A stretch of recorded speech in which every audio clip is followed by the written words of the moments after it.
Hey there, all you hep cats, cool kittens, you guys and dolls, you diesel-powered disciples of cool. This is the Diesel-Powered Podcast, the voice of Dieselpunk, the Dieselpunk Podcast on iTunes, Stitcher, and Google Play. I am your host, the artist also known as Big Daddy Cool. You can call me Johnny, and joining me via the magic of the interwebs, once again, the gang is all here from Dallas-Fort Worth, from the boardroom. It's boss Larry Emyet. Hey, everybody. How's it going? And from Memphis, the daring damsel of the skies, Daisy O'Dare. Good evening, sheiks and shebas. How you swinging tonight? Solid on the 2 and 4. Can you dig that? I knew that you could. And, of course, joining us from the Eastern Seaboard, the man, the myth, the legend, Mr. Eric Fisk. I think my studio finally thawed out. Yeah? What's the weather like in your neck of the woods? You know what? It is. It's right after we just had Easter. Obviously, I mean, we have Easter here, just the same time everybody else does. But it was so nice having an Easter without any snow on the ground this year. That was like really nice. So, by the way. Yeah, go ahead. By the way, do you know why we dye our eggs here in New England?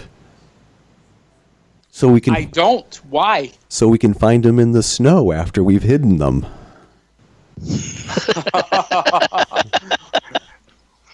Well, Eric, Larry and Daisy, they're true Southerners.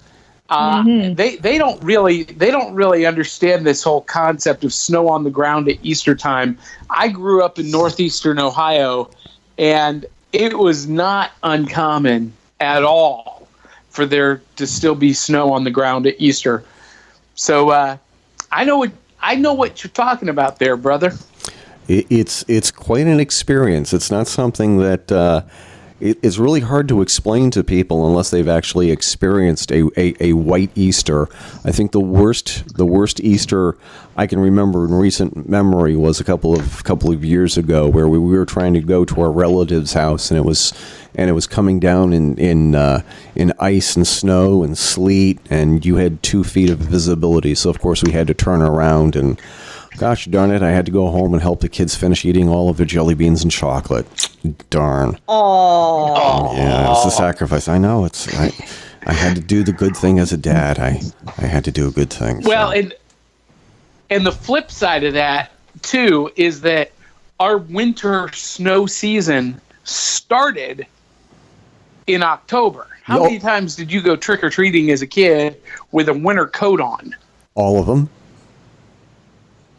Yeah, exactly. All of them. I don't understand this. What is this concept of not wearing your skidoo suit under your costume? I don't understand. I don't understand this concept of how come your mom doesn't build your costume or around your coat and your ski pants and your long underwear and your heavy winter boots. I don't understand that. Well, that was the magic of the Don Post Halloween costumes. You remember what I'm talking about? Oh yeah, get them at Kmart. Yeah. The plastic jumper kind of thing. Oh yeah. It was like a bib. It was like a bib with a picture or an image of something that you thought was cool and a face mask, and it was sort of like you were wearing a face mask and a billboard as a Halloween costume. Yeah. Yep. I had some of those. But they were perfect to put over your winter coat and ski pants and the boots, because you get them, a size too big or whatever. They one size fits all, whatever. And of course, those costumes never made it past the end of the night. But the rubber band always broke.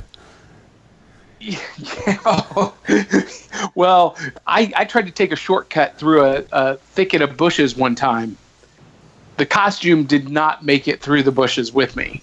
I can't tell you how many times that has happened to us. So, but the thing, but the thing is that I'm not saying that we're Jehovah's Witnesses, but my grandmother was a Jehovah's Witness, and my mother was raised as a Jehovah's Witness, and they didn't do Halloween. So she had this attitude where if I couldn't do Halloween when I was a kid, you can't do Halloween. Okay, I'll just take you to, I'll only take you to 4 houses, to the people that we know, and then that's it. And our costumes still, only after the 4th house, those costumes did not last. We were always bummed out when they broke. That is hysterical. Well, we could talk about Snowbound Halloween and Easter and Dawn Post costumes all night, but we are here to talk one thing and one thing only, and that is our love of Dieselpunk and all things Diesel-y. And for those of you who are just tuning in, we forget about this, guys. We have new listeners every week. People who are doing a search for Dieselpunk, and we talked about it the last time. More and more, the search phrase Decopunk is coming up, and if you've discovered us because you're looking for more Dieselpunk, well, welcome. And if you've discovered us by accident and you're wondering what are they talking about? What is Dieselpunk? Well, Larry, why don't you tell our new listeners what we love, what this Dieselpunk thing is all about? Well, thanks, Johnny.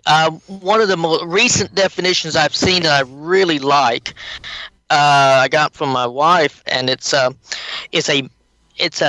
mashup of modern ideas with jazz age sensibility. And I kind of like that. So if you think about the jazz age being 20s, 30s, 40s, give or take, and but filtered through a modern eye and modern sensibility, modern concepts, then you have Dieselpunk. Yeah, that's a great way to put it. I always love that idea of mashing up genres. And if you guys saw, did any of you guys see the pictures of me from MTAC over the weekend? Murfreesboro, Tennessee, or Murfreesboro? Oh yeah, sure, you look great. Tennessee, yeah. Yep. What does that stand for? Middle Tennessee Anime Convention. That's what it is, MTAC. So, I got the awesome purple crocodile coat. And, it's the Joker Suicide Squad coat, right? But, you pair it with a fedora, waistcoat, and some two-tone wingtips, and it's definitely on the punk side of Diesel. Oh, yeah. Mm-hmm. You look great, though, man. Oh, well, thank you. I appreciate that. So, that's kind of the mashup stuff I like to do. And Larry, what are the 3 things that we kind of look for to make something Dieselpunk? Well, one is the what we call decadence, which is a term coined inside the community, which meant just the spirit or the style of the 20s, 30s, 40s, something that gives you the feel of that era, maybe explicitly, or maybe just at least the style, at least the feel of it. Also, contemporary, meaning that there's some proto-Dieselpunk, King Kong, Metropolis, but we're talking about something that was made after the time. We're not co-opting productions of that era. And finally, there's punk, which is for us, which is the traditional classic meaning of the word, which is one that is countercultural, outside the norm, maybe disreputable, so to speak. And those are the 3 main components you find. Anything that I would say is going to carry the label Dieselpunk needs to have all 3 of those components. All right. And I like my Dieselpunk with a hefty spoonful of sci-fi and fantasy. Well, sci-fi and fantasy. Think about how little reputation it has in the establishment. It's considered. It's not because it's just now finally starting to get some degree of respectability. But when was the last time a sci-fi or fantasy won an Oscar? Exactly. Yeah. Actually, Fantastic Beasts and Where to Find Them just won an Oscar for outstanding achievement in costuming.